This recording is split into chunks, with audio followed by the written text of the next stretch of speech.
चलिए दोस्तों, आज हम लोग स्केलेटन सिस्टम के अंदर पार्ट 3 पढ़ेंगे।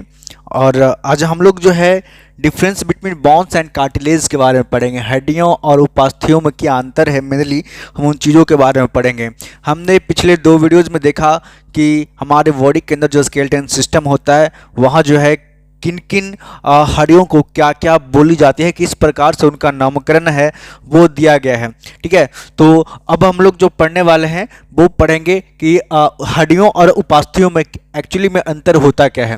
ठीक है, तो कुछ बिंदु हैं जिन पे हम चर्चा करेंगे। ठीक है, कि हड्डी बोन्स जो है वो और उपास्थि कार्टिलेज जो है वो दोनों एक दूसरे से कैसे भिन्न है, एक दूसरे से किस प्रकार से अंतर रखता है ना, एक दूसरे से किस प्रकार से वो दोनों में डिफरेंस है, उसके बारे में हम लोग चर्चा करेंगे। तो चलिए, है ना, सबसे पहला पॉइंट जो आता है हार्डनेस का। तो दोनों में जो बोन्स है, कठोरता जो है बोन्स के अंदर हो या कार्टिलेज के अंदर हो, उपास्थिक के अंदर हो या हड्डियों के अंदर हो, किस प्रकार से होता है वो देखेंगे। तो देखिए, हम आप लोगों को पहले ही बता चुके हैं, आप लोग जानते होंगे। जो अगर नहीं जानते हैं, नहीं देखे, तो हमारा पिछले का वीडियो है वो आप देख सकते हैं कि जो हमारा ह्यूमन स्केलेटन सिस्टम होता है, जो भी स्केलेटन सिस्टम होता है, सब के सब बना हुआ किस चीज़ से, तो बोन्स, जॉइंट्स और कार्टिलेज से बना होता है। किससे बना होता है? बोन्स, जॉइंट्स और कार्टिलेज से बना होता है ना, जो कि आपके बॉडी को इंफ्रास्ट्रक्चर करता है, आपके बॉडी को स्ट्रक्चर प्रोवाइड करता है।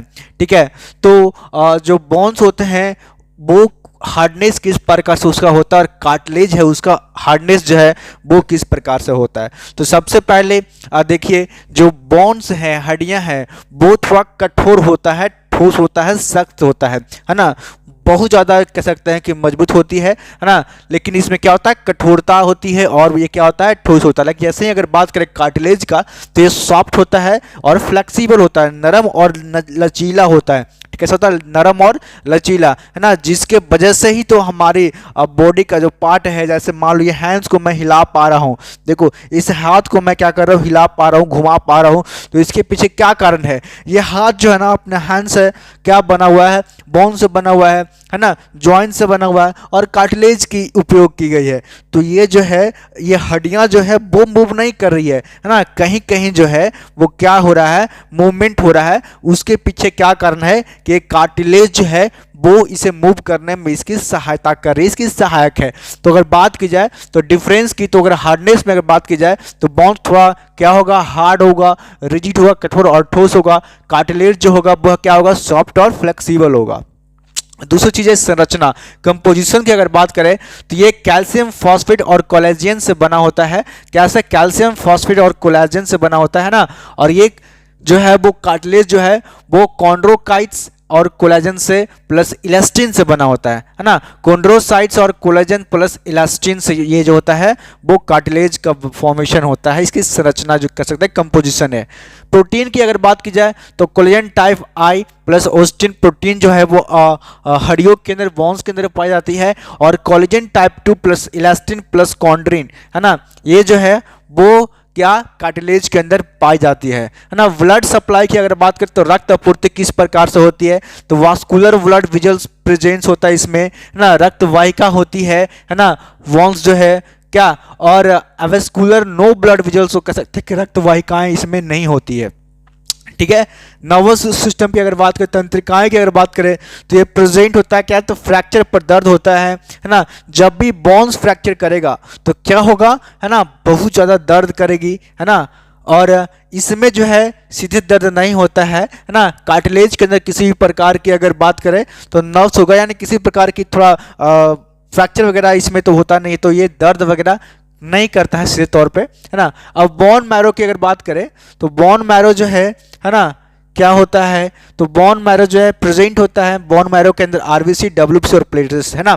तो बोन मैरो के अंदर ही क्या होता है, ये आरबीसी, डब्ल्यूबीसी और प्लेटलेट्स जो है वो बनते हैं, लेकिन इसमें जो है ना, इसका निर्माण, इसका फॉर्मेशन नहीं होता है ना। अगर बात करें रिपेयर, तो मरम्मत कैसे होती है, तो फास्ट हीलिंग जल्दी जुड़ती है ना। जब भी किसी की हड्डियां टूट जाती है हाथों की, पैर की, तो प्लास्टर ऑफ पेरिस हम लोग यूज करते हैं, है ना। तो 15 दिनों में अगर बात करें तो ये हमारे बोन्स जो है वो क्या होती है, जुड़ जाती है, लगभग जुड़ जाती है।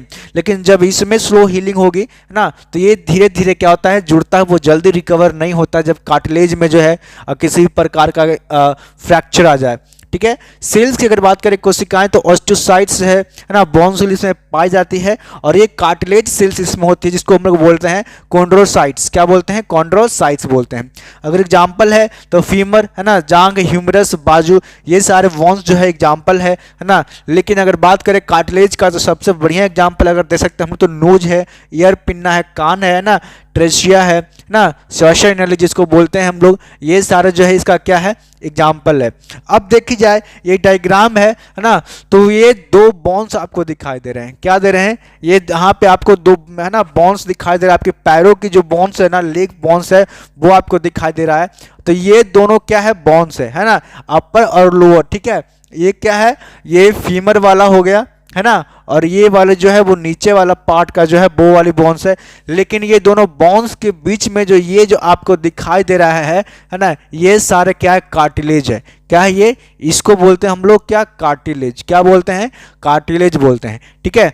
तो ये जॉइंट आपको दिख रहा है ना, जॉइंट के बीचों बीच में है ना। स्केलेटन सिस्टम एक्चुअली बना किस चीज से है? तो मेरे भाई स्केलेटन सिस्टम जो है वो अपना बना है किस चीज से? तो बोन से, कार्टिलेज से और जॉइंट से। तो ये बोन्स जो है ना आपको दिखाई दे रहा है, और जॉइंट जो है ना, जॉइंट्स के बीचों बीच जो पाई जाती है वो कार्टिलेज होती है। क्या होती है? कार्टिलेज होती है, ठीक है। तो इन चीजों पर ध्यान दीजिएगा, ठीक है ना। हम लोग जो बात करें समझने का प्रयास कर रहे हैं, एग्जाम्पल देख रहे थे। अब हम लोग आगे समझते हैं क्या कि डिसऑर्डर्स ऑफ स्केलेटन सिस्टम, कंकाल तंत्र की विकृतियां जो है वो क्या होता है, किस प्रकार से होता है ना, मतलब रोग क्या होता है, मतलब इससे क्या क्या प्रॉब्लम हो सकती है, इसमें क्या क्या दिक्कतें आती है ना, उसके बारे में। तो सबसे पहले तो है गठिया, है ना। क्या होता है? गठिया। क्या हो जाएगा भाई साहब? तो गठिया होता है, ठीक है, जिसको हम लोग बोलते हैं अर्थरिटिस। क्या बोलते हैं? अर्थरिटिस बोलते हैं। क्या बोलेंगे? अर्थरिटिस बोलेंगे, ठीक है। क्या बोलेंगे इसको? अर्थरिटिस, ठीक है। तो कंकाल तंत्र के अंदर भी बहुत सारी त्रुटियां आ जाती है, बहुत सारी प्रॉब्लम होती है। तो सबसे पहला प्रॉब्लम कह सकते हैं कि आर्थराइटिस का होता है, जिसको बोलते हैं गठिया रोग, है ना। तो कह सकते हैं ये संधियों में सूजन का बहुत दर्द होता है। जो जॉइंट्स होता है ना, जो inflammation of pain and joint, जो पेन होता है, जो जॉइंट्स होता है उसके अंदर इसमें दर्द होता है, पेन होता है, ठीक है। मतलब जैसे मान लो ये जॉइंट्स है अपना, ठीक है, पैरों की जॉइंट्स जो होता है ना, है ना, तो ये टेवना जिसको बोलते हैं, तो उसमें भी क्या होता है? जॉइंट्स होता है। तो जहां जहां आपके बॉडी में जॉइंट्स है वहां वहां जो है वो क्या होगा? पेन करना शुरू कर देगा। तो हम समझेंगे कि क्या हो गया भैया, ये अर्थराइटिस हो गया है, गठिया हो गया है, ठीक है। दूसरी प्रॉब्लम क्या होती है? ये होती है ऑस्टियोपोरोसिस, है ना, अस्थि क्षीणता। जैसे बोन्स बिकम वीक, आपकी जो हड्डियां होगी ना वो कमजोर हो जाएगी, है ना, जिसको पोरस एंड ब्राइटल्स बोल सकते हैं, ठीक है। तो हड्डियां कमजोर व छिद्रदार हो जाती है ना। हड्डियां जो होती है वो हमारी क्या हो जाती है? कमजोर हो जाती है और छिद्रदार हो जाती है ना, मतलब लोड नहीं ले पाती कह सकते हैं। तो उस बीमारी को हम लोग बोलते हैं ऑस्टियोपोरोसिस। क्या बोलते हैं? अस्थि क्षीणता। मतलब आपकी हड्डियां जो है वो वेट को जो है वो उठा नहीं पाता है, पैरों की, शरीर की वेट्स को, मतलब चलने में आपकी दर्द होगी, बैठने में दर्द होगा, बैठ कर जब उठेंगे आप तो दर्द होगा, है ना, कह सकते हैं। तो ये समझो आपकी हड्डियां आपकी कमजोर हो गई हो, यानी आपको ऑस्टियोपोरोसिस हो गया है। तीसरी बीमारी जो है रिकेट्स भी होता है ना। रिकेट्स मतलब क्या? इसमें क्या होता है? तो बोन्स डिफॉर्मिटीज इन चिल्ड्रेन, बच्चों में हड्डियां जो है नरम व टेढ़ी मेढ़ी हो जाती है ना। जो बच्चे होते हैं साल, 2 साल, 3 साल, 4 साल क्या, है ना, उसमें क्या होता है? तो उसमें जो उनकी जो हड्डियां होती है वो नरम रहती है, तो वो थोड़ा टेढ़ी मेढ़ी हो जाती है ना। जब ये रिकेट्स की बीमारी जो आपके स्केलेटन सिस्टम में होगा, ये सारे स्केलेटन कंकाल के अंदर जो बीमारी होने वाली है उन चीज़ों को, है ना, लक्षणों को हम आपको बता रहे हैं कि किस प्रकार से आप समझ सकते हैं, किस प्रकार से जो है हम इन बीमारियों का अंदाजा लगाते हैं। चौथी है ऑस्टियोमैलेशिया, है ना, जिसको अस्थि मुद्रता भी कहते हैं। तो इसमें क्या होता है? सॉफ्ट बोन्स इन अडल्ट, वयस्कों में हड्डियां जो है बहुत नरम हो जाती है। जो लोग बड़े होते हैं, है ना, युवा होते हैं, उनकी बोन्स भी क्या हो जाती है? वो नरम हो जाती है, मतलब सूजन टाइप से कह सकते हैं, हड्डियों में होने लगती है। तो इसको हम लोग बोलते हैं ऑस्टियोमैलेशिया। पांचवा जो है ऑस्टियो अर्थराइटिस, है ना, जिसको अस्थि संधि शोथ बोलते हैं। इसमें क्या होता है? तो डिजेनरेशंस ऑफ आर्टिकुलर कार्टिलेज, इसमें जोड़ों की उपास्थि का क्षरण होता है, जिसको हम लोग डिजेनरेशंस ऑफ आर्टिकुलर, है ना, कार्टिलेज बोलते हैं, ठीक है। क्या बोलते हैं? डिजेनरेशंस ऑफ आर्टिकुलर कार्टिलेज, ठीक है। लाइट चली गई है, यहाँ से हम लोग लाइट आने के बाद कंटिन्यू कर।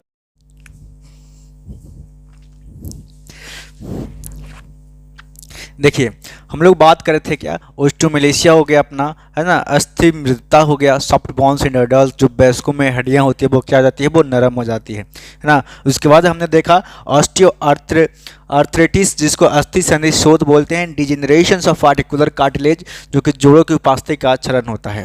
ठीक है, अब हम लोग बात कर रहे हैं रूमेटॉइड आर्थराइटिस का, जिसको गठिया संधि शोथ बोलते हैं, है ना। ऑटोइम्यून इन्फ्लामेशन ऑफ जॉइंट, प्रतिरक्षा तंत्र द्वारा संधियों पर आक्रमण जो है वो किस प्रकार से होता है ना। तो वो भी जो डिफेंसी होता है, जो कह सकते हैं डिसऑर्डर्स, जो रोग होते हैं, है ना, डिजीज होते हैं, वो क्या होता है स्केलेटन सिस्टम के अंदर ही होता है। ठीक है, अगर बात करें अब तो होता है गॉट, जिसको गठिया ना रोग बोलते हैं, क्या बोलते हैं, गठिया या गठिया रोग, इसको भी बोलते हैं। आर्थराइटिस की तरह ही होता है, जिसको uric acid crystals deposited in joints, जोड़ों में यूरिक एसिड का जमना जो है वो क्या कहलाता है, स्केलेटन सिस्टम के अंदर जो है वो गॉट क्या कहलाएगा, गॉट कहलाएगा, है ना, गठिया रोग ही कहलाएगा। ठीक है, अब आता है स्कोलियोसिस, है ना, जो कि abnormal sideways curvatures of spine, रीढ़ की हड्डी का तिरछा वक्र बन जाना जो है ना, तिरछा वक्र कहे तो इस प्रकार से, है ना, रीढ़ की हड्डी की कह सकते हैं क्या कि तिरछा वक्र बनना, जो ये बैकबोन है अपना, वो इस प्रकार से हो जाना। ठीक है, ये है क्या अपना, है ना, स्कोलियोसिस कहलाता है, क्या कहलाता है, स्कोलियोसिस कहलाता है। ठीक है, अब बात कर रहे हैं काइफोसिस का, जो कि excessive outward curvature of spine, पीठ का झुक जाना, है ना, पीठ क्या होना, झुक जाना, है ना, मतलब जिसको बोलते हैं कभी कभी कोई कुबड़ा हो गया, ये हो गया, है ना, तो उसके अंदर क्या होता है, काइपोफोसिस, क्या होता है, काइफोसिस हो जाता है। ठीक है, अब बोलते हैं लॉर्डोसिस। लॉर्डोसिस क्या है, तो excessive inward curvature of spine, रीढ़ का अत्यधिक अंदर झुकना, है ना, मतलब नीचे की ओर, मतलब अंदर की ओर जो है वो झुकना, वो क्या कहलाता है, लॉर्डोसिस कहलाती है। फ्रैक्चर कर जाना, भंग हो जाना, टूट जाना, ब्रेक इन बोन्स कंटिन्यूटी, हड्डी का टूटना जो है वो क्या कहलाता है, फ्रैक्चर्स। अब स्लिप डाइस, स्लिप डिस्क जो है वो क्या कहलाता है, intervertebrals disc slips and compression nerve, के रुकाओं की डिस्क खिसक कर नस जो है वो क्या होती है, वो दब जाती है ना। ये सारे जो है वो क्या कहलाते हैं, ये सब के सब जो है वो कहलाते हैं डिसऑर्डर। ठीक है ना। अब कुछ क्वेश्चंस हैं जिसके एक्सप्लेनेशंस है ना, वो आपको इस चैप्टर्स के बारे में क्या है, तो क्वेश्चंस को देख लीजिए, विद आंसर यहाँ पे दिया हुआ है। तो पहला क्वेश्चन है आपका क्या, कि जोड़ों पर हड्डी की सतह को, है ना, मुलायम करती है क्या, तो ये क्या कार्टिलेज था, क्या था, कार्टिलेज था, है ना। क्वेश्चंस लगाइएगा, काफ़ी इंपॉर्टेंट क्वेश्चन है। कार्टिलेज, है ना, जो हमारे जॉइंट्स है उसकी सतह को जो है वो मुलायम करने का काम कौन करता है, तो जॉइंट्स करता है। कार्टिलेज कौन करता है, कार्टिलेज, है ना। कार्टिलेज एक प्रकार का चिकना व लचीला ऊतक है जो हड्डियों के जोड़ों पर पाया जाता है और हड्डियों की सतह को मुलायम व लचीला बनाता है। यह घर्षण को कम करता है तथा हड्डियों को क्षति से क्या करता है, बचाता है। जैसे नाक, कान, गला और जोड़ों, जॉइंट्स में ये कार्टिलेज पाई जाती है। ठीक है, दूसरा प्रश्न है कि अस्थि बोन्स एक दृढ़ संरचना है जो किससे बनी होती है, तो ये जो है बना होता है अपना कैल्शियम और फास्फोरस से। किससे बना होता है, कैल्शियम और फास्फोरस से। किससे बना होता है, कैल्शियम और फास्फोरस से बना होता है। अगर इसके बारे में एक्सप्लेनेशन देखें डिटेल, तो कहते हड्डियां और दांतों के निर्माण जो है कैल्शियम फास्फोरस का मुख्य योगदान होता है न। हड्डियों और दांतों के निर्माण में कैल्शियम और फास्फोरस जो है वो क्या करता है, मुख्य योगदान देता है। और यह मिलकर कैल्शियम फॉस्फेट का निर्माण भी करता है जो हड्डियों को कठोरता व मजबूती देता है ना। कैल्शियम की कमी से हड्डियों कमजोर हो जाती है और ऑस्टियोपोरोसिस, अस्थि क्षय जैसी बीमारियों जो है वो क्या होती है, हो सकती है। ठीक है, क्या होती है, बीमारियां जो है वो हो सकती है। अगर बात करें कौन सा खनिज हड्डियों के लिए आवश्यक है, तो विच mineral is essential for bones, तो ये जो है भैया कैल्शियम, क्या है, कैल्शियम, है ना। कैल्शियम हड्डियों का निर्माण और उनकी मजबूती के लिए सबसे आवश्यक खनिज है। यह हड्डियों के अलावा मांसपेशियों के संकुचन और तंत्रिका संचार, नर्व ट्रांसमिशंस में भी कार्य करता है। कैल्शियम की कमी से रिकेट्स और ऑस्टियोपोरोसिस, अस्थि क्षय हो जाती है। चौथी सवाल अगर देखी जाए तो चौथी सवाल क्या है, चौथी सवाल है, डैश मांसपेशियों को कंकाल मांसपेशियां भी कहा जाता है। तो कौन से मांसपेशियों को कंकाल मांसपेशियां भी कहते हैं? तो वोलेंट्री मसल्स को हम लोग कंकाल, है ना, मांसपेशियां मतलब बोलते हैं। तो वोलेंट्री मसल क्या है? तो इच्छिक मांसपेशियां जिसको बोलते हैं हड्डियों से जुड़ी होती है और इन्हें स्केलेटन मसल कंकाल मांसपेशियां भी कहते हैं। क्या बोलते हैं? वोलेंट्री मसल्स को ना कंकाल मांसपेशियां भी कहते हैं, स्केलेटन मसल भी कहते हैं। यह हमारी इच्छा कॉन्शियस कंट्रोल से कार्य करती है। जैसे हाथ पैर की मांसपेशियां जो होती है ना, वो वोलेंट्री मसल्स के जरिए ही जो है वो क्या होता है, काम करता है। ठीक है, क्या होता है? वॉलेंट्री मसल्स के जरिए ही जो है वो क्या करता है, काम करता है। ठीक है, अब अगर देखी जाए तो जबकि कार्डियक मसल्स हृदय मांसपेशियां अनैच्छिक होती है और केवल हृदय में पाई जाती है, स्मूथ मसल जो है वो रेखिक मांसपेशियां आंतरिक अंगों स्टोमच इंटेस्टाइन में पाई जाती है और यह अनैच्छिक होती है। पांचवा क्वेश्चन है, मानव शरीर की सबसे छोटी मांसपेशी कौन सी है? तो मानव शरीर की सबसे छोटी मांसपेशी अगर बात करें तो स्टेपेडियम है। क्या है? स्टेपेडियस। क्या है? स्टेपेडियस। क्या बोलते हैं उसको? स्टेपेडियस क्या है? तो स्टेपेडियस एक मसल है, मानव शरीर की सबसे छोटी मांसपेशी है जो कान मिडिल ईयर में पाई जाती है।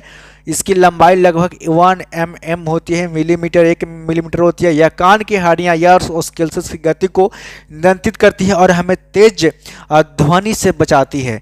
इसके विपरीत डायफ्राग्राम श्वसन में मदद करता है और कार्डिक मसल्स हृदय में पाई जाती है और ट्रापेजियम पीठ में पाई जाने वाली क्या है, बड़ी मांसपेशी है।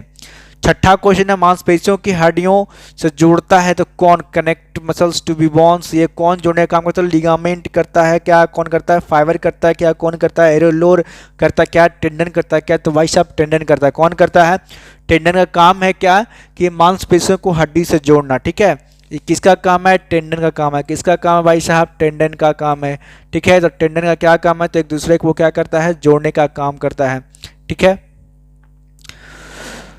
चलिए सातवां क्वेश्चन है, अस्थि कोशिकाओं का एक हाई मैट्रिक्स बनता है जो किससे बना होता है? अस्थि hard matrix of bone cells is made up of, किससे बना है? तो ये बना होता है कैल्शियम और फास्फोरस से। किससे बना होता है? कैल्शियम और फास्फोरस से बना होता है। किससे? कैल्शियम और फास्फोरस से बना होता है। मांसपेशियों की क्रिया से उत्पन्न बल को क्या कही जाती है? तो मांसपेशियों से कि क्रिया से उत्पन्न बल को हम लोग मस्कुलर फोर्स बोलते हैं। क्या बोलते हैं? Muscular force. क्या बोलेंगे? मस्कुलर फोर्स बोलेंगे। स्क्वानिक मांसपेशियां, स्क्वामिक मांसपेशियां जो है वो किस प्रकार की मांसपेशियां होती है? तो ये जो है वो स्ट्रेटेड, रेखित, है ना, स्ट्रिएटेड होती है। क्या होती है? स्ट्रिएटेड, है ना, स्ट्रेटेड होती है। ठीक है, क्वेश्चन नंबर 10 है यहाँ पे, वो हम लोग आप क्वेश्चन प्रैक्टिस भी करेंगे, इसको लगाएंगे। ये एक्चुअली जहाँ से मैं ये सिलेक्शंस वे का नोट्स जो है जिसको मैं आपको रीमेमोराइज करवा रहा हूँ, आप देख पा रहे होंगे। ये बायोलॉजी क्लासेस है ना, क्लास ई नोट्स का, जिसके जरिए मैं आप लोगों के बीच में कंटेंट लेके आ रहा हूँ। काफ़ी शानदार चीज़ें जो है यहाँ पे दी होती है। इनके इसके सारे कंटेंट के अंदर आप भी पढ़ सकते हैं सिलेक्शन सुबह से। बाकी तमाम चीज़ें मैं आप लोगों को सिखाने का, पढ़ाने का प्रयास कर रहा हूँ ताकि आप भी इस चीज़ को समझ सकें, है ना। बाकी तमाम क्वेश्चंस, तमाम चीज़ें जो है अगले वीडियो में हम आप लोगों के बीच में लेके आएंगे। तब तक के लिए धन्यवाद।